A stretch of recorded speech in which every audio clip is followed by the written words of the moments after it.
ਸਤਿ ਸ਼੍ਰੀ ਅਕਾਲ। ਪ੍ਰਾਈਮ ਏਸ਼ੀਆ ਟੀਵੀ ਤੁਸੀਂ ਦੇਖ ਰਹੇ ਹੋ programme Prime Discussion with Jatinder Pannu ਦੇ ਵਿੱਚ ਮੈਂ ਪਰਮ ਸਿੰਘ ਤੁਹਾਡਾ ਸਭ ਦਾ ਸਵਾਗਤ ਕਰਦਾ। ਸਭ ਤੋਂ ਪਹਿਲਾਂ ਸਵਾਗਤ ਕਰਾਂਗੇ ਸੀਨੀਅਰ ਜਰਨਲਿਸਟ ਜਤਿੰਦਰ ਪੰਨੂ ਜੀ ਹੋਰਾਂ ਦਾ। ਉਸ ਤੋਂ ਬਾਅਦ ਦੇਸ਼ ਤੇ ਦੁਨੀਆ ਦੀਆਂ ਖਬਰਾਂ ਤੇ ਚਰਚਾ ਵੀ ਕਰਾਂਗੇ। ਪੰਨੂ ਸਾਹਿਬ ਸਤਿ ਸ਼੍ਰੀ ਅਕਾਲ। ਪ੍ਰੋਗਰਾਮ ਦੇ ਵਿੱਚ ਤੁਹਾਡਾ ਬਹੁਤ-ਬਹੁਤ ਸਵਾਗਤ ਹੈ ਜੀ। ਜੀ ਸਤਿ ਸ੍ਰੀ ਅਕਾਲ ਜੀ। ਬੁੱਢਿਆਂ ਨਾਲ ਗੱਲਾਂ ਕਰਨ ਵਾਲੇ ਪਰਮ ਨੂੰ ਅੱਜ ਹੋਰ ਕੋਈ ਬੁੱਢਿਆਂ ਦੀ ਸੱਥ ਲੱਭੀ ਨਹੀਂ ਹੋਣੀ ਤੇ ਇਸ ਬੁੱਢੇ ਦਾ ਸਵਾਗਤ ਕਰਨ ਵਾਸਤੇ ਪ੍ਰਾਈਮ ਏਸ਼ੀਆ ਦੇ ਦਫ਼ਤਰ 'ਚ ਸਟੂਡੀਓ ਆ ਕੇ ਮੱਲ ਲਿਆ। ਜੀ ਤੇ ਅੱਜ ਦੇਸ਼ ਦੁਨੀਆ ਦੀਆਂ ਖਬਰਾਂ ਤੇ ਚਰਚਾ ਕਰਾਂਗੇ। ਮੈਂ ਵੈਸੇ ਐਵੇਂ ਨਹੀਂ ਕਹਿੰਦਾ ਪਰਮ, ਤੁਹਾਡਾ ਜਿਹੜਾ ਪ੍ਰੋਗਰਾਮ ਹੈ ਨਾ ਬਜ਼ੁਰਗਾਂ ਵਾਲਾ ਉਹ ਬੜਾ ਪਾਪੂਲਰ ਹੋ ਰਿਹਾ। ਮੈਨੂੰ ਇੱਕੋ ਗੱਲ ਆ ਕਿ ਜੇ ਕਿਸੇ ਦਿਨ ਕਿਸੇ ਪ੍ਰੋਗਰਾਮ 'ਚ ਤੁਸੀਂ ਜ਼ਿਆਦੀਆਂ ਗੱਲਾਂ ਕਰ ਲਈਆਂ ਤੇ ਕਿਸੇ ਬੁੱਢੇ ਨੂੰ ਘਰੋਂ ਜੇ ਗਿੱਟੇ ਤੇ ਵੇਰਣਾ ਵੱਜ ਗਿਆ ਤੇ ਉਸ ਬੁੱਢੇ ਨੇ ਡਾਂਗ ਚੁੱਕ ਕੇ ਅਗਲੇ ਦਿਨ ਤੁਹਾਡੇ ਮਗਰ ਇੱਥੇ ਸਟੂਡੀਓ ਪਹੁੰਚ ਜਾਣਾ। ਜਦੋਂ ਮੇਰੇ ਵੱਲ ਆ ਗਏ ਤੇ ਮੈਂ ਫਿਰ ਤੁਹਾਡੇ ਕੋਲ ਆ ਜਾਣਾ ਜੀ। ਆ ਜੀ ਅੱਜ ਚਲੋ।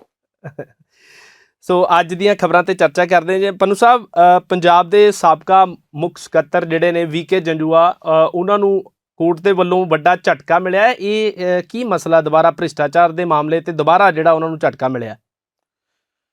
ਦੇਖੋ, ਵੀਕੇ ਜੰਜੂਆ ਬਹੁਤ ਸੀਨੀਅਰ IAS ਅਫਸਰ ਸੀ, ਪੰਜਾਬ ਸਰਕਾਰ ਦੇ ਚੀਫ ਸੈਕਟਰੀ, ਰਿਟਾਇਰ ਹੋਇਆ। ਪਰ ਇਹਦੇ ਉੱਤੇ ਇੱਕ ਦਾਗ ਲੱਗ ਗਿਆ ਸੀ ਜਦੋਂ ਅਕਾਲੀ ਭਾਜਪਾ ਸਰਕਾਰ 2007 'ਚ ਬਣੀ।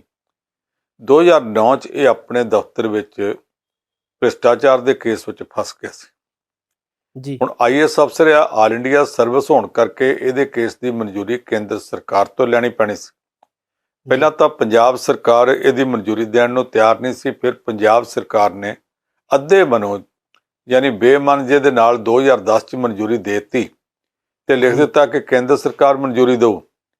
ਕੇਂਦਰ ਸਰਕਾਰ ਨੇ ਮੁੜ ਕੇ ਮਨਜ਼ੂਰੀ ਦਿੱਤੀ ਨਹੀਂ, ਲਮਕਾਈ ਗਏ ਤੇ ਅਖੀਰ 2015 ਜਦੋਂ ਆ ਗਈ ਤੇ ਜਾਪਦਾ ਸੀ 17 'ਚ ਇੱਥੋਂ ਵਾਲੀ ਪੰਜਾਬ ਸਰਕਾਰ ਰਹਿਣੀ ਨਹੀਂ ਤੇ ਨਵੀਂ ਸਰਕਾਰ ਆ ਕੇ ਕਿਤੇ ਟੰਗਣ ਨਾ ਲੱਗ ਪਵੇ। ਉਦੋਂ ਬਹੁਤ ਜ਼ੋਰ ਪਾਇਆ ਗਿਆ, ਅਦਾਲਤ ਵਿੱਚ ਪੈਰਵੀ ਵੀ ਤੇਜ਼ ਕੀਤੀ, ਪਰ ਅਦਾਲਤ ਵਿੱਚ ਜਾ ਕੇ ਇਸ ਬੇਸ ਦੇ ਉੱਤੇ ਵੀਕੇ ਜੰਜੂਆ ਨੂੰ ਛੱਡਣ ਦਾ ਰਾਹ ਖੁੱਲ੍ਹ ਗਿਆ ਕਿ ਇਹਦੇ ਕੇਸ ਦੀ ਕੇਂਦਰ ਸਰਕਾਰ ਨੇ ਮਨਜ਼ੂਰੀ ਨਹੀਂ ਦਿੱਤੀ। ਉਹ ਮਾਮਲਾ ਬਾਅਦ ਵਿੱਚ ਜਿਹੜੇ ਸ਼ਿਕਾਇਤਕਰਤਾ ਨੇ ਇਹਦੇ ਖਿਲਾਫ ਕੇਸ ਬਣਾਇਆ ਸੀ ਉਹੀ ਸ਼ਿਕਾਇਤਕਰਤਾ ਹਾਈ ਕੋਰਟ 'ਚ ਲੈ ਗਿਆ। ਹਾਈ ਕੋਰਟ ਦੇ ਵਿੱਚ ਸਾਰੇ ਕੇਸ ਦੀ ਸੁਣਵਾਈ ਹੋਈ। ਇਹ ਮਾਮਲਾ ਬੜਾ ਗੰਭੀਰਤਾ ਨਾਲ ਵਿਚਾਰਿਆ ਗਿਆ। ਉੱਥੇ ਦੱਸਿਆ ਗਿਆ ਕਿ ਇਸ ਕੇਸ ਦੀ ਮਨਜ਼ੂਰੀ ਸਰਕਾਰ ਨੇ ਨਹੀਂ ਦਿੱਤੀ। ਤੁਹਾਨੂੰ ਯਾਦ ਹੋਵੇਗਾ ਪਿਛਲੇ ਹਫ਼ਤੇ ਸੁਪਰੀਮ ਕੋਰਟ ਨੇ ਇੱਕ ਗੱਲ ਆਖੀ ਹੈ ਕਿ ਜਿਹੜਾ ਇਹ ਦੇਸ਼ ਵਿੱਚ ਇੱਕ ਬਿੱਲ ਪਾਸ ਕਰ ਦਿੱਤਾ ਗਿਆ ਸੀ ਕਿ ਜੈਡ ਡਾਇਰੈਕਟਰ ਲੈਵਲ ਦੇ ਅਫਸਰਾਂ ਤੱਕ ਤੇ ਉਹ ਤੋਂ ਉੱਪਰਲਿਆਂ ਤੱਕ ਕਿਸੇ ਉੱਤੇ ਕੋਈ ਭ੍ਰਿਸ਼ਟਾਚਾਰ ਦਾ ਕੋਈ ਦੂਜਾ ਤੀਜਾ ਕੇਸ ਹੋਵੇ ਤੇ ਕਾਰਵਾਈ ਸਿੱਧੀ ਨਹੀਂ ਹੋਵੇਗੀ। ਸਰਕਾਰ ਨੂੰ ਪੁੱਛਣਾ ਪਵੇਗਾ ਕਿ ਕਿਸਨੇ ਉਹ ਜਿਹੜਾ ਸੀ ਉਹਨੂੰ ਸੁਪਰੀਮ ਕੋਰਟ ਰੱਦ ਕਰ ਚੁੱਕੀ ਹੈ। ਇਹਦੇ ਮਾਮਲੇ 'ਚ ਕੀ ਹੁੰਦਾ ਕੀ ਨਹੀਂ ਮੈਨੂੰ ਪਤਾ ਨਹੀਂ, ਪਰ ਹਾਈ ਕੋਰਟ ਦੇ ਵਿੱਚ ਜਦੋਂ ਇਹ ਕੇਸ ਆਇਆ ਤੇ ਜੱਜ ਸਾਹਿਬਾਨ ਨੇ ਆਖਿਆ ਕਿ ਜਿਹੜੇ ਹੇਠਲੇ ਜੱਜ ਨੇ ਇਹਨੂੰ ਵੀਕੇ ਜੰਜੂਆ ਨੂੰ ਬਰੀ ਕੀਤਾ ਉਹਨੇ ਕੋਈ ਗਲਤੀ ਨਹੀਂ ਕੀਤੀ, ਕਿਉਂਕਿ ਉਹਦੇ ਕੋਲ ਜੋ ਕੁਝ ਰਿਕਾਰਡ ਸੀ, ਜੋ ਕੁਝ ਸਥਿਤੀਆਂ ਸਨ, ਜੇ ਕੇਂਦਰ ਸਰਕਾਰ ਮਨਜ਼ੂਰੀ ਨਹੀਂ ਦਿੰਦੀ, ਅਫਸਰ ਆਲ ਇੰਡੀਆ ਸਰਵਿਸ ਵਾਲਾ, ਤੇ ਇਹਦੇ ਕੇਸ ਵਿੱਚ ਜੇ ਕੇਂਦਰ ਸਰਕਾਰ ਮਨਜ਼ੂਰੀ ਨਹੀਂ ਦੇ ਰਹੀ ਜੱਜ ਕੀ ਕਰੇ? ਜੱਜ ਨੇ ਇਹਨੂੰ ਛੱਡਣਾ ਸੀ, ਉਹਨੇ ਇਹਨੂੰ ਛੱਡ ਦਿੱਤਾ, ਕੋਈ ਗਲਤ ਨਹੀਂ ਕੀਤਾ। ਪਰ ਨਾਲ ਦੂਜਾ ਸਵਾਲ ਵੀ ਹੈ ਕਿ ਜੱਜਾਂ ਤੇ ਅਦਾਲਤਾਂ ਦੇ ਸਿਰ ਤੇ ਇੱਕ ਫਰਜ਼ ਹੈ ਲੋਕਾਂ ਪ੍ਰਤੀ ਕਿ ਇਨਸਾਫ ਕਰਨਾ। ਜੇ ਕਿਸੇ ਨੇ ਭ੍ਰਿਸ਼ਟਾਚਾਰ ਕੀਤਾ ਤੇ ਉਸ ਭ੍ਰਿਸ਼ਟਾਚਾਰੀ ਨੂੰ ਬਖਸ਼ਿਆ ਨਹੀਂ ਜਾਣਾ ਚਾਹੀਦਾ, ਉਹਨੂੰ ਸੁੱਕਾ ਨਹੀਂ ਜਾਣ ਦੇਣਾ ਚਾਹੀਦਾ, ਉਹਦੇ ਖਿਲਾਫ ਕਾਰਵਾਈ ਹੋਣੀ ਚਾਹੀਦੀ ਹੈ। ਤੇ ਜੇ ਅਦਾਲਤ ਇਸ ਤਰ੍ਹਾਂ ਬੰਦੇ ਨੂੰ ਛੱਡ ਦਿੰਦੀ ਹੈ, ਛੱਡਣਾ ਭਾਵੇਂ ਮਜਬੂਰੀ 'ਚ ਪਿਆ ਕਿਉਂਕਿ ਉਹਦੀ ਮਨਜ਼ੂਰੀ ਨਹੀਂ ਸੀ ਮਿਲ ਰਹੀ, ਉਹ ਮਨਜ਼ੂਰੀ ਨਾ ਮਿਲਣ ਦੀ ਮਜਬੂਰੀ ਵਿੱਚ ਬੰਦਾ ਛੱਡ ਦਿੱਤਾ, ਫਿਰ ਵੀ ਹਾਈ ਕੋਰਟ ਨੇ ਆਖਿਆ ਕਿ ਇਹ ਮਨਜ਼ੂਰੀ ਮਿਲਣੀ ਚਾਹੀਦੀ ਸੀ ਜਿਹੜੀ ਅਜੇ ਤੱਕ ਮਿਲੀ ਨਹੀਂ। ਇਹਦੇ ਦੌਰਾਨ ਉਹ ਬੰਦਾ ਜਦੋਂ ਉਸ ਕੇਸ 'ਚੋਂ ਬਰੀ ਹੋ ਗਿਆ, 2015 'ਚ ਬਰੀ ਹੋ ਗਿਆ, 2017 'ਚ ਕੈਪਟਨ ਅਮਰਿੰਦਰ ਸਿੰਘ ਦੀ ਸਰਕਾਰ ਆ ਗਈ, ਫਿਰ ਉਹ ਤਰੱਕੀਆਂ ਕਰਦਾ ਗਿਆ। ਪਿਛਲੇ ਸਾਲ ਭਗਵੰਤ ਮਾਨ ਦੀ ਆਮ ਆਦਮੀ ਪਾਰਟੀ ਦੀ ਸਰਕਾਰ ਆਈ ਤੇ ਇਹਨਾਂ ਦੇ ਵਕਤ ਉਹ ਬਾਕੀਆਂ 'ਚੋਂ ਸੀਨੀਅਰ ਸੀ ਤੇ ਉਹਨੂੰ ਪੰਜਾਬ ਦਾ ਚੀਫ ਸੈਕਟਰੀ ਬਣਾ ਦਿੱਤਾ ਗਿਆ। ਲੋਕੀ ਕਹਿੰਦੇ ਇਹਨਾਂ ਨੇ ਬਣਾਇਆ ਕਿ ਜਦੋਂ ਭ੍ਰਿਸ਼ਟਾਚਾਰੀ ਸੀ। ਉਹ ਕਹਿੰਦੇ ਜੀ ਬਣਾਇਆ ਨਹੀਂ ਜੀ, ਬਣਾਉਣਾ ਪਿਆ ਕਿਉਂਕਿ ਸੀਨੀਅਰ ਇਹਨਾਂ ਸੀ, ਨੂੰ ਅੱਖੋਂ ਪਰੋਖਾ ਨਹੀਂ ਸੀ ਕਰ ਸਕਦੇ। ਜੇ ਕਰਦੇ ਤੇ ਉੱਪਰ ਟ੍ਰਿਬਿਊਨਲ 'ਚ ਚੱਲਦਾ ਸਾਡੇ ਖਿਲਾਫ। ਪਰ ਉਹ ਦੂਜਾ ਸਵਾਲ ਪੁੱਛਦੇ ਆ ਕਿ ਪਿਛਲੀਆਂ ਦੋ ਸਰਕਾਰਾਂ ਨੇ ਇਹਦੇ ਉੱਤੇ ਭ੍ਰਿਸ਼ਟਾਚਾਰ ਦੇ ਦੋਸ਼ਾਂ ਦੇ ਬਾਵਜੂਦ ਇਹਨੂੰ ਅਹਿਮ ਪੋਸਟਾਂ ਤੇ ਕਿਉਂ ਲਾਈ ਰੱਖਿਆ ਸੀ? ਉਹਨਾਂ ਨੂੰ ਵੀ ਪੁੱਛੋ, ਉਹਨਾਂ ਨੂੰ ਪੁੱਛੋ। ਪਿਛਲੀਆਂ ਦੋ ਸਰਕਾਰਾਂ ਵੱਖਰੀ ਕਿਸਮ ਦੀਆਂ ਸੀ। ਇਹ ਸਰਕਾਰ ਇੱਕ ਨਵੇਂ ਤਜਰਬੇ ਦੇ ਤੌਰ ਤੇ ਲੋਕਾਂ ਨੇ ਚੁਣੀ ਸੀ। ਇਹ ਸਰਕਾਰ ਨੂੰ ਚਾਹੀਦਾ ਸੀ ਕਿ ਵੀਕੇ ਜੰਜੂਆ ਨੂੰ ਪੰਜਾਬ ਦੀ ਸਾਰੀ ਐਡਮਿਨਿਸਟ੍ਰੇਸ਼ਨ, ਸਾਰੀ ਸਰਕਾਰੀ ਮਸ਼ੀਨਰੀ ਦਾ ਮੁਖੀ ਚੀਫ ਸੈਕਟਰੀ ਬਿਲਕੁਲ ਨਾ ਲਾਉਂਦੇ ਕਿਉਂਕਿ ਇਹਦੇ ਉੱਤੇ ਕਰਪਸ਼ਨ ਦੇ ਦੋਸ਼ ਸਨ। ਪਰ ਆਮ ਆਦਮੀ ਪਾਰਟੀ ਦੀ ਸਰਕਾਰ ਨੇ ਇਹਨੂੰ ਲਾਤਾ। ਹੁਣ ਉਹ ਰਿਟਾਇਰ ਹੋ ਗਿਆ ਤੇ ਅੱਜ ਕੱਲ੍ਹ ਉਹਦੇ ਬਾਰੇ ਚਰਚਾ ਇਹ ਚੱਲਦੀ ਹੈ ਕਿ ਪੰਜਾਬ ਪਬਲਿਕ ਸਰਵਿਸ ਕਮਿਸ਼ਨ, ਜਿਹਨੇ ਸਾਰੇ ਗੈਜਟਡ ਅਫਸਰ ਭਰਤੀ ਕਰਨੇ ਹੁੰਦੇ ਆ, ਜੱਜ ਭਰਤੀ ਕਰਨੇ ਹੁੰਦੇ ਆ, PCS ਅਫਸਰ ਭਰਤੀ ਕਰਨੇ ਆ, ਜਿਹੜੇ ਐਗਜ਼ੈਕਟਿਵ ਮੈਜਿਸਟ੍ਰੇਟ ਤੇ SDM ਤੋਂ ਤੁਰਦੇ ਆ, ਚੀਫ ਸੈਕਟਰੀ ਤੱਕ ਜਾਂਦੇ ਆ, IAS ਵੀ ਬਣਦੇ ਆ, ਕਦੇ ਕਦੇ ਉਹਨਾਂ 'ਚ ਕੋਈ ਸੈਂਟਰ ਗੌਰਮੈਂਟ ਵਿੱਚ ਵੀ ਚਲਾ ਜਾਂਦਾ। ਜਿਨ੍ਹਾਂ ਨੇ ਉਹ ਭਰਤੀ ਕਰਨੇ ਆ, ਪੁਲਿਸ ਦੇ DSP ਭਰਤੀ ਕਰਨੇ ਆ, ਡਾਕਟਰ ਭਰਤੀ ਕਰਨੇ ਆ, ਉਸ ਪਬਲਿਕ ਸਰਵਿਸ ਕਮਿਸ਼ਨ ਦਾ ਚੇਅਰਮੈਨ ਬਣਾਉਣ ਵਾਸਤੇ ਇਹਦਾ ਨਾਂ ਚੱਲਦਾ ਪਿਆ ਸੀ। ਸਮਝਿਆ ਜਾਂਦਾ ਕਿ ਇਸ ਵੇਲੇ ਜਿਸ ਤਰ੍ਹਾਂ ਹਾਈ ਕੋਰਟ ਦਾ ਫੈਸਲਾ ਦੇ ਖਿਲਾਫ ਆ ਗਿਆ, ਔਰ ਹਾਈ ਕੋਰਟ ਨੇ ਇਕੱਲਾ ਇਹ ਨਹੀਂ ਆਖਿਆ ਕਿ ਇਸ ਬੰਦੇ ਦੇ ਖਿਲਾਫ ਪਹਿਲਾਂ ਪਰਮਿਸ਼ਨ ਕਿਉਂ ਨਹੀਂ ਦਿੱਤੀ ਗਈ, ਅਗਲੀ ਗੱਲ ਇਹ ਆਖ ਦਿੱਤੀ ਹੈ ਕਿ ਹੁਣ ਵਾਲੀ ਪੰਜਾਬ ਸਰਕਾਰ, ਭਗਵੰਤ ਮਾਨ ਦੀ ਆਮ ਆਦਮੀ ਪਾਰਟੀ ਦੀ ਸਰਕਾਰ ਇਹਦਾ ਕੇਸ ਬਣਾਵੇ ਤੇ 3 ਮਹੀਨਿਆਂ ਦੇ ਅੰਦਰ ਅੰਦਰ ਕੇਂਦਰ ਸਰਕਾਰ ਤੋਂ ਇਹਦੇ ਖਿਲਾਫ ਭ੍ਰਿਸ਼ਟਾਚਾਰ ਦਾ ਕੇਸ ਚਲਾਉਣ ਦੀ ਪਰਮਿਸ਼ਨ ਉੱਥੋਂ ਲੈ ਕੇ ਆਵੇ, ਪ੍ਰਵਾਨਗੀ ਲਵੇ। ਇਹਦੇ ਨਾਲ ਭਗਵੰਤ ਮਾਨ ਸਰਕਾਰ ਵੀ ਇੱਕ ਤਰ੍ਹਾਂ ਵੱਧ ਜਾਂਦੀ ਹੈ ਤੇ ਨਾਲ ਹੀ ਇਹ ਵੀ ਹੈ ਕਿ ਇਹੋ ਜਿਹੇ ਕੇਸ ਦੇ ਹੁੰਦਿਆਂ ਉਹਨੂੰ ਕਿਸੇ ਸੰਵਿਧਾਨਕ ਪਦਵੀ ਤੇ ਪਬਲਿਕ ਸਰਵਿਸ ਦੇ ਚੇਅਰਮੈਨ ਵਰਗੀ ਪਦਵੀ ਦੇ ਉੱਤੇ ਭਗਵੰਤ ਮਾਨ ਸਰਕਾਰ ਹੁਣ ਨਵੀਂ ਪੋਸਟਿੰਗ ਨਹੀਂ ਦੇ ਸਕਦੀ, ਨਵਾਂ ਅਹੁਦਾ ਨਹੀਂ ਦੇ ਸਕਦੀ। ਇੱਕ ਅੜਿੱਕਾ ਉਹਦੇ ਅੱਗੇ ਇੱਕ ਸਪੀਡ ਬ੍ਰੇਕਰ ਬਣ ਗਿਆ ਜਿਹੜਾ ਉਹ ਤੋਂ ਟੱਪਿਆ ਨਹੀਂ ਜਾਣਾ। ਜੀ ਪੰਨੂ ਸਾਹਿਬ, ਹਰਿਆਣੇ ਦੇ ਇੱਕ ਨੌਜਵਾਨ ਸਨ ਜਿਹੜੇ ਕਿ ਫਾਇਰ ਬ੍ਰਿਗੇਡ ਦੇ ਵਿੱਚ ਕੰਮ ਕਰਦੇ ਸਨ, ਲੇਕਿਨ ਫੌਜ ਦੇ ਨਾਲ ਡਿਊਟੀ ਦੇ ਦੌਰਾਨ ਉਸ ਨੌਜਵਾਨ ਦੀ ਮੌਤ ਹੋ ਜਾਂਦੀ ਆ ਤੇ ਉਸ ਤੋਂ ਬਾਅਦ ਰੱਖਿਆ ਮੰਤਰਾਲੇ ਦੇ ਵੱਲੋਂ ਉਹਨੂੰ ਸ਼ਹੀਦ ਦਾ ਦਰਜਾ ਦੇਣ ਤੋਂ ਨਾ ਕਰ ਦਿੱਤੀ ਜਾਂਦੀ ਹੈ। ਇਹ ਕੀ ਮਸਲਾ ਜੀ? ਗੱਲ ਇਹ ਹੈ ਪਰ ਜੀ, ਉਹ ਫੌਜ ਦੇ ਨਾਲ ਡਿਊਟੀ ਕਰ ਰਿਹਾ ਸੀ ਤੇ ਮਹਾਰਾਸ਼ਟਰ ਦੇ ਵਿੱਚ ਵਰਧਾ ਜ਼ਿਲ੍ਹੇ 'ਚ ਪੁਲਗਾਉਂ ਛਾਉਣੀ ਹੈ। ਉਹ ਛਾਉਣੀ ਦੇ ਵਿੱਚ ਭਾਰਤ ਦਾ ਜਾਂ ਤਾਂ ਉਹ ਸਭ ਤੋਂ ਵੱਡਾ ਜੰਗੀ ਸਮਾਨ ਦਾ ਡਿਪੂ ਹੈ, ਜਾਂ ਉਹ ਦੂਜੇ ਨੰਬਰ ਦਾ ਬਹੁਤ ਵੱਡਾ ਡਿਪੂ ਹੈ। ਉਸ ਡਿਪੂ 'ਚ ਅੱਗ ਲੱਗ ਗਈ ਔਰ ਉਹਦੇ ਵਿੱਚ, ਉਸ ਅੱਗ ਦੇ ਵਿੱਚ ਜਿੰਨਾ ਕੁ ਮੈਨੂੰ ਯਾਦ ਆਉਂਦਾ 1.5 ਦਰਜਨ ਤੋਂ ਵੱਧ ਲੋਕ ਮਾਰੇ ਗਏ ਸੀ, ਸ਼ਾਇਦ 19 ਜਾਂ 20 ਲੋਕ ਮਾਰੇ ਗਏ ਸੀ। ਉਹਨਾਂ 19-20 'ਚ ਇੱਕ ਨੌਜਵਾਨ ਹਰਿਆਣੇ ਵਾਲਾ ਸੀ ਜਿਹੜਾ ਫਾਇਰ ਫਾਈਟਰ ਸੀ, ਅੱਗ ਬੁਝਾਉਣ ਵਾਲਾ ਸੀ। ਇਹਦੀ ਡਿਊਟੀ ਲੱਗੀ ਔਰ ਬਾਅਦ ਵਿੱਚ ਜਦੋਂ ਉਸ ਕੇਸ ਦੀ, ਅੱਗ ਲੱਗਣ ਦੀ ਘਟਨਾ ਦੀ ਆਰਮੀ ਵੱਲੋਂ ਕੋਰਟ ਆਫ ਇਨਕੁਆਇਰੀ ਹੋਈ, ਕੋਰਟ ਆਫ ਇਨਕੁਆਇਰੀ ਸੀ, ਉਹਨੇ ਵੀ ਆਪਣੀ ਰਿਪੋਰਟ 'ਚ ਲਿਖਿਆ ਕਿ ਜਿਹੜਾ ਇਹ ਜਵਾਨ ਸੀ ਫਾਇਰ ਫਾਈਟਰ ਹਰਿਆਣੇ ਵਾਲਾ, ਜੇ ਇਹਨੇ ਉਸ ਵਕਤ ਪਹਿਲ ਕਦਮੀ ਨਾ ਕੀਤੀ ਹੁੰਦੀ, ਇਹ ਭੱਜ ਕੇ ਆਪਣੀ ਜਾਨ ਖਤਰੇ 'ਚ ਪਾ ਕੇ ਅੱਗ 'ਚ ਨਾ ਕੁੱਦਿਆ ਹੁੰਦਾ, ਇਹ ਨੁਕਸਾਨ ਹੋਰ ਬਹੁਤ ਜ਼ਿਆਦਾ ਵੱਧ ਸਕਦਾ ਸੀ। ਜਿਹੜੀਆਂ ਮੌਤਾਂ 19-20 ਹੋਈਆਂ ਨੇ, ਇਹ ਪਤਾ ਹੀ ਨਹੀਂ ਕਿੰਨੀਆਂ ਹੋ ਜਾਣੀਆਂ ਸੀ। ਇਹਨੇ ਬਾਕੀਆਂ ਨੂੰ ਬਚਾਉਣ ਵਾਸਤੇ ਆਪਣੀ ਜਾਨ ਦਾਅ ਤੇ ਲਾਤੀ ਤੇ ਜਾਨ ਦੇ ਗਿਆ। ਹੁਣ ਇਹਦੇ ਜਾਨ ਦੇ ਜਾਣ ਦਾ ਇੱਕ ਤਾਂ ਇਹ ਆਪਣੇ ਫਰਜ਼ ਦੀ ਪੂਰਤੀ ਵਾਸਤੇ ਉਹਨੇ ਜਾਨ ਦਿੱਤੀ ਹੈ ਤੇ ਅਸੀਂ ਆਮ ਹਾਲਾਤ 'ਚ ਕਹਿੰਦੇ ਹਾਂ, ਕੋਈ ਕਿਸੇ ਮੋਰਚੇ 'ਚ, ਕਿਸੇ ਸੰਘਰਸ਼ ਵਿੱਚ, ਕਿਸੇ ਥਾਂ ਦੇ ਉੱਤੇ ਕਿਸੇ ਮੁੱਦੇ ਤੇ ਲੜਾਈ ਲੜਦਿਆਂ ਮਾਰਿਆ ਜਾਵੇ ਤੇ ਅਸੀਂ ਉਹਨੂੰ ਸ਼ਹੀਦ ਦਾ ਦਰਜਾ ਦਿੰਦੇ ਹਾਂ। ਕੋਈ ਦੇਸ਼ ਖਾਤਰ ਕੁਰਬਾਨੀ ਕਰ ਜਾਵੇ, ਉਹਨੂੰ ਸ਼ਹੀਦ ਦਾ ਦਰਜਾ ਦਿੰਦੇ ਹਾਂ। ਬਾਰਡਰਾਂ ਦੇ ਉੱਤੇ ਕੋਈ ਲੜਦਾ ਮਾਰਿਆ ਜਾਵੇ, ਅਸੀਂ ਉਹਨੂੰ ਸ਼ਹੀਦ ਦਾ ਦਰਜਾ ਦਿੰਦੇ ਹਾਂ। ਪਰ ਇਹ ਜਿਹੜੇ ਸਿਵਲੀਅਨ ਭਾਵੇਂ ਫੌਜ ਦੀ ਡਿਊਟੀ ਕਰਦੇ ਹੋਏ ਮਾਰੇ ਜਾਣ, ਇਹਨਾਂ ਨੂੰ ਸ਼ਹੀਦ ਦਾ ਦਰਜਾ ਨਹੀਂ ਮਿਲਦਾ। ਇਹਦੇ ਉੱਤੇ ਬਹੁਤ ਚਿਰ ਤੋਂ ਬਹਿਸ ਚੱਲਦੀ ਪਈ ਆ। ਇਸ ਨੌਜਵਾਨ ਜਿਹੜਾ ਹਰਿਆਣੇ ਦਾ ਸੀ, ਉਹਦੇ ਪਿਤਾ ਜੀ ਨੇ court of inquiry the report ਲੈ ਕੇ ਤੇ ਫੌਜ ਦੇ ਕੋਲ ਮੰਗ ਕੀਤੀ ਕਿ ਜਿਸ ਤਰ੍ਹਾਂ ਫੌਜੀ ਜਵਾਨਾਂ ਨੂੰ ਇਸ ਤਰ੍ਹਾਂ ਇਹੋ ਜਿਹੇ ਕੰਮ ਦੇ ਵਿੱਚ ਮਾਰੇ ਜਾਣ ਉੱਤੇ ਸ਼ਹੀਦ ਦਾ ਦਰਜਾ ਦਿੱਤਾ ਜਾਂਦਾ ਤੇ ਫਿਰ ਉਹਨਾਂ ਨੂੰ ਸ਼ਹੀਦ ਵਾਲੀਆਂ ਸਹੂਲਤਾਂ ਮਿਲਦੀਆਂ। ਇਹ ਨੌਜਵਾਨ ਵੀ ਕਿਉਂਕਿ ਫੌਜ ਦੀ ਮਦਦ ਕਰਦਾ ਹੋਇਆ, ਉਹਦੀ ਸੇਵਾ ਦੇ ਵਿੱਚ ਲੱਗਾ ਹੋਇਆ, ਉਹਨਾਂ ਦੇ ਨਾਲ ਹੀ ਮਾਰਿਆ ਗਿਆ ਤੇ ਇਹਨੂੰ ਵੀ ਉਹ ਸਾਰਾ ਦਰਜਾ ਮਿਲਣਾ ਚਾਹੀਦਾ ਤੇ ਉਹ ਸਾਰੀਆਂ ਸਹੂਲਤਾਂ ਮਿਲਣੀਆਂ ਚਾਹੀਦੀਆਂ ਜੀ। ਇਹ ਕੇਸ ਦੇਸ਼ ਦੇ ਡਿਫੈਂਸ ਮਿਨਿਸਟਰੀ ਕੋਲ ਚਲਾ ਗਿਆ, ਰੱਖਿਆ ਮੰਤਰਾਲਾ ਜਿਹਨੂੰ ਆਪਾਂ ਕਹਿੰਦੇ ਆ, ਉਹਦੇ ਕੋਲ ਚਲਾ ਗਿਆ। ਉਹਨਾਂ ਆਖਿਆ ਜੀ ਇਹ ਨਹੀਂ ਹੋ ਸਕਦਾ ਕਿਉਂਕਿ ਸਿਵਲੀਅਨ ਸੀ, ਭਾਵੇਂ ਵਰਦੀ ਪਾਉਂਦਾ ਸੀ, ਫਾਇਰ ਬ੍ਰਿਗੇਡ ਦੀ ਵਰਦੀ ਨੂੰ ਵੀ ਵਰਦੀ ਗਿਣਿਆ ਜਾਂਦਾ ਔਰ ਵਰਦੀ ਵਾਲੀਆਂ ਸਾਰੀਆਂ ਫੋਰਸਾਂ ਆਰਮੀ ਤੋਂ ਲੈ ਕੇ ਜਿਹੜੀਆਂ ਹੋਮਗਾਰਡ ਤੱਕ ਆ, ਇਹ ਸਾਰੀਆਂ ਫੋਰਸਾਂ ਵਰਦੀ ਵਾਲੀਆਂ ਗਿਣੀਆਂ ਜਾਂਦੀਆਂ। ਇਹਨਾਂ 'ਚੋਂ ਆਰਮੀ, ਏਅਰ ਫੋਰਸ ਤੇ ਨੇਵੀ, ਇਹਨਾਂ ਤਿੰਨਾਂ ਦਾ ਦਰਜਾ ਵੱਖਰਾ, ਜਿਹੜੇ ਬਾਕੀ ਸਾਰੇ ਆ ਉਹਨਾਂ ਦਾ ਦਰਜਾ ਵੱਖਰਾ, ਪੈਰਾਮਿਲਟਰੀ ਫੋਰਸਿਸ ਦਾ ਦਰਜਾ ਵੀ ਵੱਖਰਾ। ਉਹਨਾਂ ਨੂੰ ਅਜੇ ਤੱਕ ਇਹ ਦਰਜਾ ਸ਼ਹੀਦ ਦਾ ਨਹੀਂ ਮਿਲਦਾ ਜੇ ਉਹ ਡਿਊਟੀ ਕਰਦਿਆਂ ਮਾਰੇ ਜਾਣ। ਆਮ ਲੋਕ ਉਹਨਾਂ ਨੂੰ ਸ਼ਹੀਦ ਦਾ ਦਰਜਾ ਦਿੰਦੇ ਆ, ਇਹ ਨਹੀਂ ਦਿੰਦੇ। ਇਹ ਕੁਝ ਸਮਾਂ ਪਹਿਲਾਂ, 3-4 ਸਾਲ ਪਹਿਲਾਂ ਦੀ ਗੱਲ ਹੈ, ਜੰਮੂ ਕਸ਼ਮੀਰ ਦੇ ਵਿੱਚ 4 ਅਫਸਰ ਮਾਰੇ ਗਏ। ਚਾਰੇ ਗੈਜਟਡ ਅਫਸਰ ਸਨ, 2 ਫੌਜ ਦੇ ਸਨ ਤੇ 2 ਜਿਹੜੇ ਸੀ ਉਹ ਪੈਰਾਮਿਲਟਰੀ ਫੋਰਸ ਦੇ ਸੀ, ਜਾਂ ਤਾਂ BSF ਦੇ ਜਾਂ CRPF ਦੇ ਸੀ। ਉਹਨਾਂ ਦੇ ਮਾਰੇ ਜਾਣ ਦੇ ਉੱਤੇ ਇਹ ਸਵਾਲ ਉੱਠਿਆ ਸੀ ਕਿ ਜਦੋਂ ਫੌਜ ਵਾਲੇ ਦੋਵਾਂ ਨੂੰ ਸ਼ਹੀਦ ਦਾ ਦਰਜਾ ਦਿੱਤਾ ਕਿ ਅੱਤਵਾਦੀਆਂ ਨਾਲ ਲੜਦੇ ਮਾਰੇ ਗਏ ਤੇ ਉਸੇ ਤਰ੍ਹਾਂ ਹੀ ਲੜਦੇ ਹੋਏ ਇਹਨਾਂ ਦੋਵਾਂ ਨੇ ਜਾਨ ਦਿੱਤੀ ਸੀ, ਇਹਨਾਂ ਨੂੰ ਵੀ ਸ਼ਹੀਦ ਦਾ ਦਰਜਾ ਦਿਓ। ਜਿਹਨੂੰ ਸ਼ਹੀਦ ਦਾ ਦਰਜਾ ਦਿੱਤਾ ਜਾਵੇ, ਉਹਨੂੰ ਜਦੋਂ ਉਹਦੀ ਸ਼ਹਾਦਤ ਹੁੰਦੀ ਹੈ, ਜਦੋਂ ਉਹਦੀ ਜਾਨ ਜਾਂਦੀ ਹੈ, ਜਦੋਂ ਕੁਰਬਾਨੀ ਦਿੰਦਾ, ਉਸ ਵਕਤ ਜਿੰਨੀ ਤਨਖਾਹ ਮਿਲਦੀ ਆ ਉਹਦੀ ਰਿਟਾਇਰਮੈਂਟ ਦੀ ਉਮਰ ਹੋਣ ਤੱਕ ਲਗਾਤਾਰ ਉਨੀ ਤਨਖਾਹ ਉਹਦੇ ਪਰਿਵਾਰ ਨੂੰ, ਉਹਦੀ ਪਤਨੀ ਨੂੰ ਮਿਲਦੀ ਰਹਿੰਦੀ ਆ। ਇਹ ਸ਼ਹੀਦਾ ਦਰਜਾ ਦੇਣ ਦਾ ਮਤਲਬ ਇਹ ਆ ਕਿ ਨਾਲ ਕਈ ਕਿਸਮ ਦੀਆਂ ਹੋਰ ਸਹੂਲਤਾਂ ਵੀ ਮਿਲਦੀਆਂ। ਹਵਾਈ ਸਫ਼ਰ ਦੇ ਵਿੱਚ ਵੀ ਸਹੂਲਤ ਮਿਲਦੀ ਆ, ਕੱਲ ਨੂੰ ਕੋਈ ਗੈਸ ਏਜੰਸੀ ਵੀ ਮਿਲ ਸਕਦੀ ਆ। ਉਹਨਾਂ ਨੇ ਡਾਕਟਰੀ ਇਲਾਜ ਵਗੈਰਾ 'ਚ ਵੀ ਕਈ ਕਿਸਮ ਦੇ ਸਹੂਲਤਾਂ ਹੁੰਦੀਆਂ ਨੇ, ਬੱਚਿਆਂ ਵਾਸਤੇ ਵੀ ਸਹੂਲਤਾਂ ਹੁੰਦੀਆਂ ਨੇ। ਪਰ ਉਦੋਂ ਵੀ ਇਹ ਸਵਾਲ ਉੱਠਿਆ ਸੀ ਕਿ 2 ਫੌਜੀ ਅਫਸਰ ਜਿਹੜੇ ਮਾਰੇ ਗਏ, ਉਹਨਾਂ ਦੋਵਾਂ ਨੂੰ ਸ਼ਹੀਦਾ ਦਰਜਾ ਦਿੱਤਾ ਗਿਆ ਤੇ ਦੋਵੇਂ ਜਿਹੜੇ ਪੈਰਾਮਿਲਟਰੀ ਫੋਰਸ ਵਾਲੇ ਸੀ ਉਹਨਾਂ ਨੂੰ ਉਹ ਦਰਜਾ ਨਹੀਂ ਦਿੱਤਾ ਗਿਆ, ਜਦ ਕਿ ਲੜਾਈ 'ਚ ਇਕੱਠੇ ਮਾਰੇ ਗਏ ਸਨ। ਉਦੋਂ ਵੀ ਇਸ ਗੱਲ ਤੇ ਰੌਲਾ ਪਿਆ ਸੀ। ਹੁਣ ਵੀ ਸੁਪਰੀਮ ਕੋਰਟ ਦੇ ਵਿੱਚ ਇਹ ਗੱਲ ਚੱਲਦੀ ਪਈ ਆ, ਔਰ ਜਿਹੜਾ ਦੇਸ਼ ਦਾ ਰੱਖਿਆ ਮੰਤਰਾਲਾ, ਡਿਫੈਂਸ ਮਿਨਿਸਟਰੀ, ਉਹਨਾਂ ਨੇ ਕਹਿ ਦਿੱਤਾ ਕਿ ਅਸੀਂ ਸਿਰਫ ਆਰਮੀ ਵਾਸਤੇ ਇਹ ਦਰਜਾ ਰੱਖਿਆ ਹੈ। ਆਰਮੀ ਤੋਂ ਬਿਨਾਂ ਕੋਈ ਵੀ ਵਰਦੀ ਵਾਲਾ ਕਿਸੇ ਵੀ ਹਾਲਤ ਵਿੱਚ ਮਾਰਿਆ ਜਾਵੇ ਉਹਨੂੰ ਸ਼ਹੀਦਾ ਦਰਜਾ ਨਹੀਂ ਦਿੱਤਾ ਜਾ ਸਕਦਾ। ਤੁਹਾਡੇ ਵਿੱਚੋਂ ਜਿਨ੍ਹਾਂ ਨੇ ਬਾਰਡਰ ਫਿਲਮ ਵੇਖੀ ਹੋਵੇ ਉਹਨਾਂ ਨੂੰ ਇਹ ਪਤਾ ਹੋਵੇਗਾ ਕਿ ਜਦੋਂ ਸਨੀ ਦਿਓਲ ਉੱਥੇ ਫੌਜੀ ਅਫਸਰ ਬਣ ਕੇ ਜਾਂਦਾ ਤੇ ਰੇਤ ਦੇ ਵਿੱਚ ਮੂੰਹ ਦੇ ਮੂੰਹ ਲੰਮਾ ਪਿਆ ਇੱਕ BSF ਦਾ ਅਫਸਰ ਮਿਲਿਆ ਸੀ ਤੇ ਉਹ ਮੁੜ ਕੇ ਇਹਨਾਂ ਦੇ ਨਾਲ ਹੀ ਜੰਗ 'ਚ ਲੜਿਆ ਸੀ। ਉਹ BSF ਦਾ ਅਫਸਰ ਉਸੇ ਸਪਿਰਿਟ ਦੇ ਨਾਲ, ਉਸੇ ਭਾਵਨਾ ਨਾਲ ਦੇਸ਼ ਦੀ ਖਾਤਰ ਜੰਗ 'ਚ ਲੜੇ, ਮਾਰਿਆ ਜਾਵੇ, ਪਰ ਮਾਰਿਆ ਜਾਣ ਤੋਂ ਬਾਅਦ ਉਹਨੂੰ ਸ਼ਹੀਦਾ ਦਰਜਾ ਨਾ ਮਿਲੇ ਤੇ ਉਹਦੇ ਨਾਲ ਮਾਰੇ ਗਏ ਫੌਜੀਆਂ ਨੂੰ ਮਿਲ ਜਾਵੇ। ਇਹਦੇ ਨਾਲ ਪੈਰਾਮਿਲਟਰੀ ਫੋਰਸਿਸ ਦੇ ਜਵਾਨਾਂ ਦੇ ਵਿੱਚ ਥੋੜ੍ਹੀ ਜਿਹੀ ਵਿਤਕਰੇ ਦੀ ਭਾਵਨਾ ਜਿਹੜੀ ਆ ਉਹ ਪੈਦਾ ਹੁੰਦੀ ਹੈ ਕਿ ਸਾਡੇ ਨਾਲ ਵਿਤਕਰਾ ਕੀਤਾ ਜਾ ਰਿਹਾ।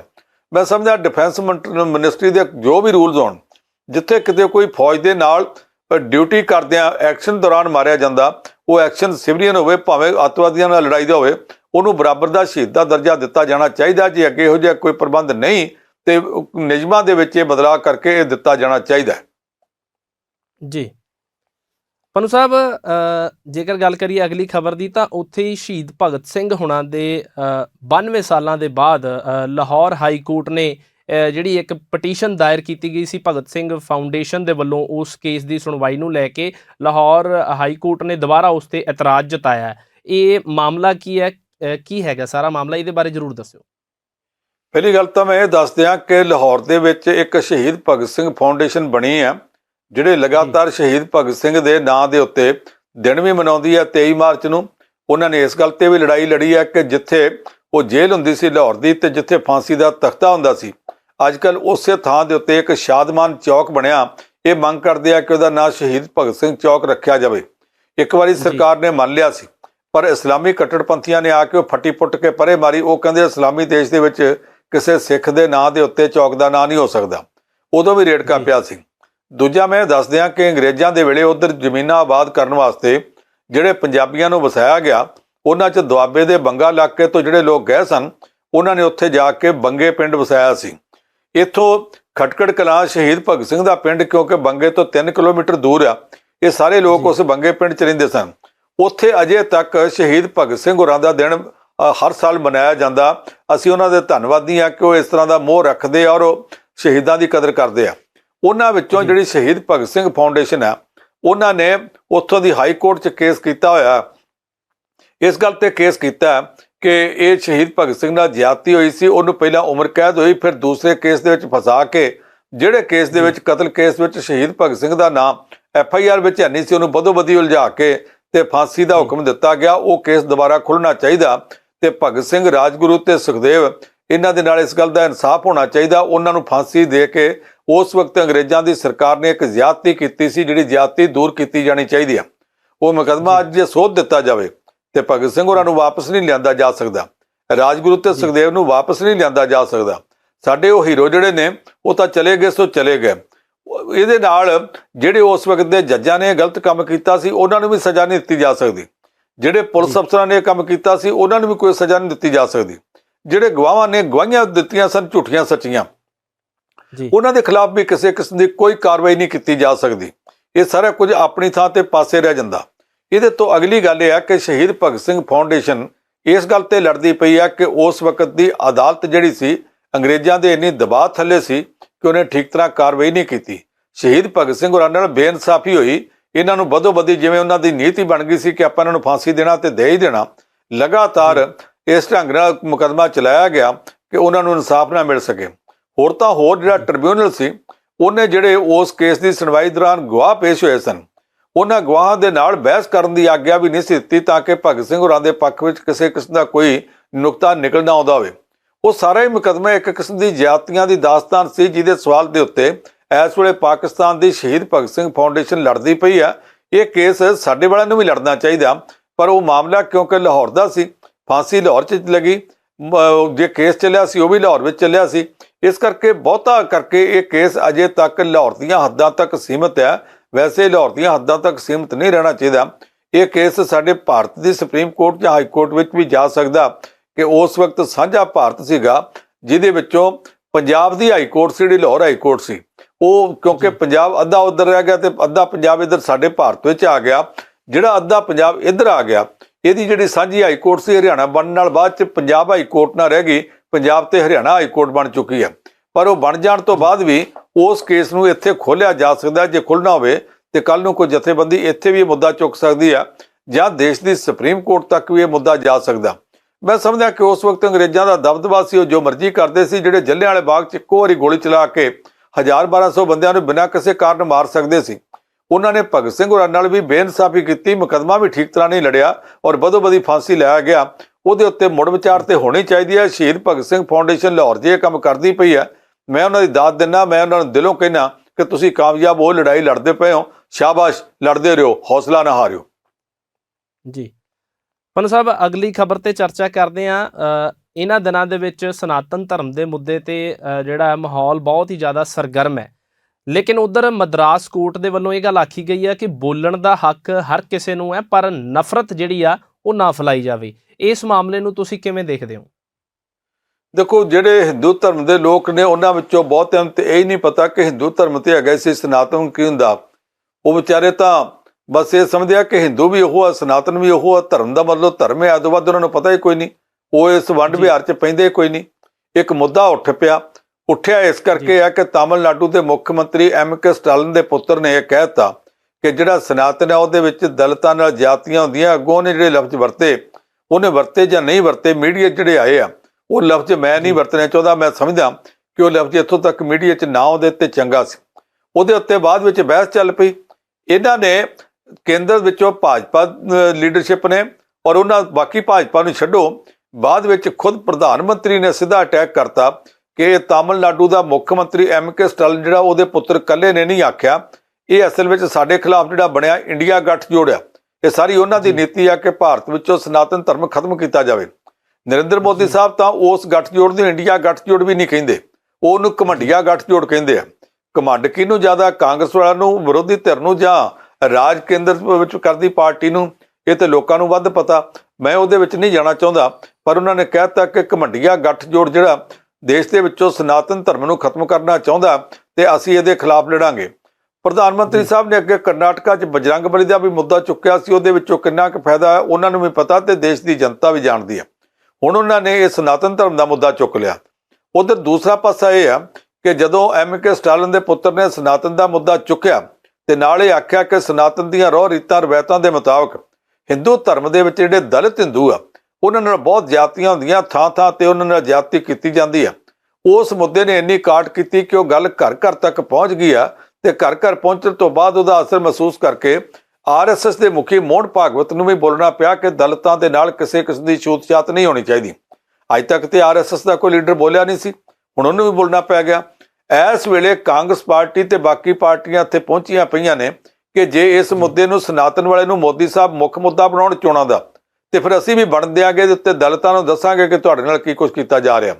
ਇਹਦੇ ਦੌਰਾਨ ਇੱਕ ਵਿਅਕਤੀ ਨੇ ਜਾ ਕੇ ਮਦਰਾਸ ਹਾਈ ਕੋਰਟ ਦੇ ਵਿੱਚ ਕੇਸ ਕਰ ਦਿੱਤਾ ਕਿ ਇਹਦੇ ਉੱਤੇ ਨਫ਼ਰਤ ਫੈਲਾਈ ਜਾ ਰਹੀ ਹੈ।